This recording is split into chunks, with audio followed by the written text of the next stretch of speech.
Bonjour et bienvenue dans ce nouveau cours sur les intégrales. Aujourd'hui, on va voir une nouvelle technique d'intégration qui est l'intégration par partie. J'ai mentionné dans les cours précédents que on voulait calculer l'intégrale de deux termes qui se multipliaient, on ne pouvait pas effectuer les mêmes démarches que lorsqu'on avait une dérivée avec deux termes qui se multipliaient, c'est-à-dire de prendre une règle telle quelle dans la table des intégrales.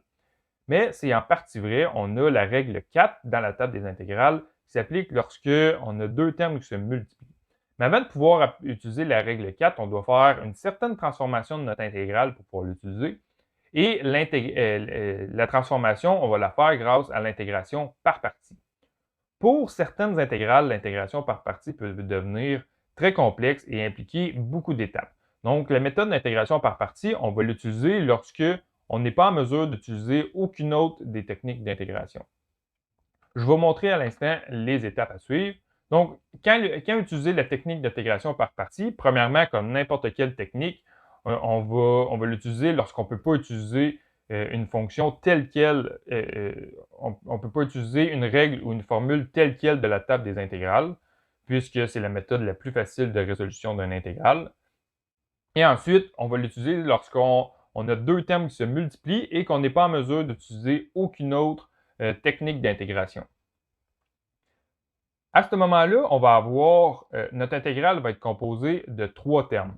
On va avoir le premier terme, on va avoir le deuxième terme et à la fin, on va avoir dv ou dx ou le symbole qui va nous indiquer selon quelle variable on dérive notre intégrale.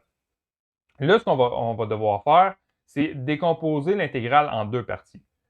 Un des termes, on va la nommer U, et l'autre terme, on va la regrouper avec le symbole de dérivation, dx ou dt, et on va la nommer dv.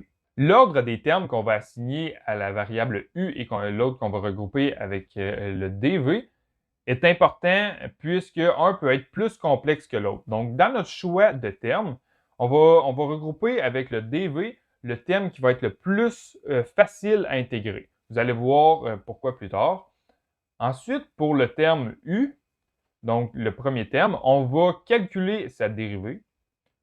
Et en troisième étape, pour le dv, le terme qui va être avec le dv, au contraire, on va calculer l'intégrale. Donc, puisque le calcul d'intégrale est plus complexe que le calcul de dérivée, on va prendre le terme le plus simple à intégrer, on va le regrouper avec le dv, donc on va calculer cette intégrale-là, et on va stocker le résultat de notre intégrale dans une nouvelle variable qui s'appelle la variable v.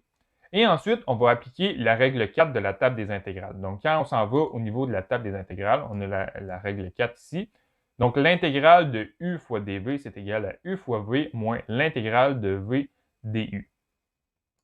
Donc, on va appliquer la règle 4 avec les termes qu'on a calculés, u, du, dv et v. Donc, on va appliquer la règle 4 avec les termes, les dérivés, les intégrales qu'on va avoir calculées. Les deux petites notes ici dans le bas de ma feuille aide-mémoire, elles s'appliquent pour pas mal tous les calculs d'intégrales autant non définis que définis. Premièrement, si on s'en va ici sur notre table des intégrales, lorsqu'on calcule une intégrale, on obtient un résultat plus une certaine constante. On ne connaît pas, à moins qu'on ait l'information dans le problème, souvent on ne connaît pas l'ordonnée à l'origine.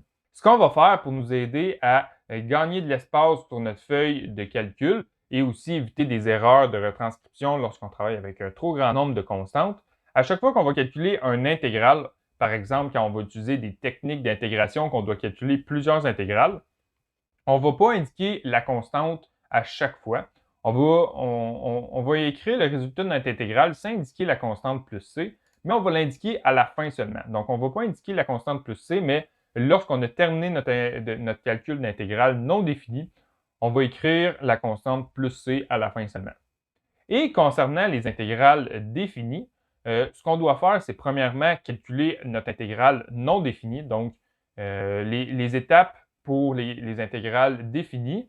Au début, c'est exactement les mêmes étapes que les intégrales non définies. Et le résultat qu'on va obtenir, on va le stocker dans la fonction f de x, qu'on va appeler la primitive de x. C'est un grand F comme ça, grand F de x. Et pour les intégrales définies, dans le fond, on va calculer la primitive de notre borne supérieure moins la primitive de notre ordre, de notre borne inférieure. Donc, on va avoir calculé l'intégrale non définie.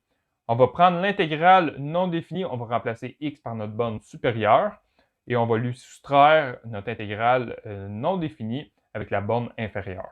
Donc, on va y aller à l'instant avec 3 petits exercices pour nous aider à comprendre.